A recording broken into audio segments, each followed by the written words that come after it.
Welcome back, and now we're bringing in WMUR political reporter John DeStazo for some perspective on the latest developments in New Hampshire politics. Good morning, John. Let's start with a little U.S. Senate race check-in. We've got Senator Maggie Hassan essentially reversing her position on the filibuster for a voting rights bill. You just spoke to the senator. What does she have to say about this?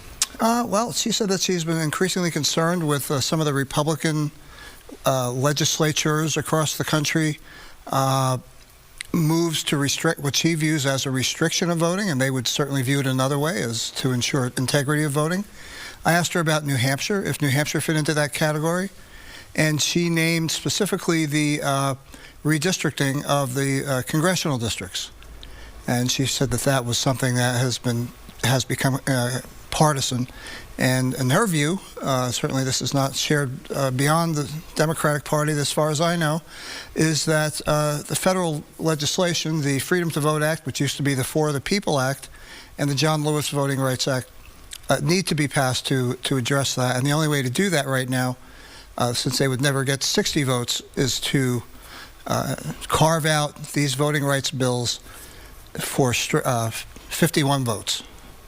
And just straight majority. What about Republicans and traditionalists here? How are they reacting? Well, I spoke also with former Senator Gregg, and he was outraged by it. He said it goes against what he termed the Madisonian form of government. Checks and balances are out the window. That when you have one-party rule, whether it's Republicans or Democrats, in terms of the White House and the Senate majority and the House majority, the filibuster is the only check that the minority has. He was a big proponent of maintaining the filibuster, even back in the day when his own party invoked what was called the nuclear option. One qualification, he says it's a legitimate argument to do away with the filibuster narrowly for appointments, but for legislation and policy, it's a totally different story. Senate rules, you know, they'll get you every time. I know. Speaking of Senate, Don Bolduc, just on. You watched the interview. What did you think? This seems like a candidate who's actually getting more polished as he goes along. Yeah, Don Bolduc has always obviously presented himself extremely well. Some of his views, you know, may appeal, though, to a more narrowing group within the Republican Party, on the far right of the Republican Party. That's not to say that in a primary, if there are a multi-candidate primary, that Don Bolduc couldn't do well, because he's the only one who has already run for statewide office.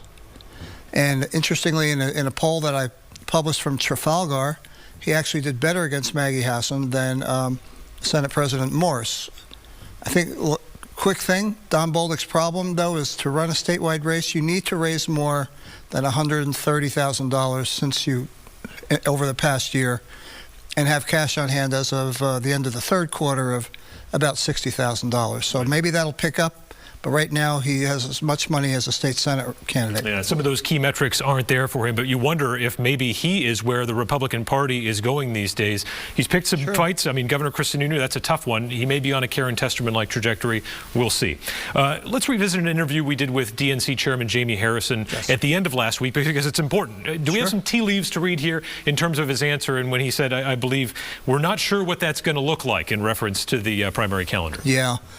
No, I think he kept his cards very close. I do know, and you well know that Chairman Harrison is a friend of Chairman Buckley here in New Hampshire. They go back quite a ways. He's in a particularly difficult spot because there is tremendous pressure by other states to move New Hampshire not out of the top four of early states, but out of the top primary spot. People are looking at Nevada. If you remember, Nevada passed a law that would make it first. It means nothing unless the Democratic National Committee changes its rules to seat the delegates that are chosen in such primaries, and chooses not to seat delegates that are chosen in primaries that go out of turn.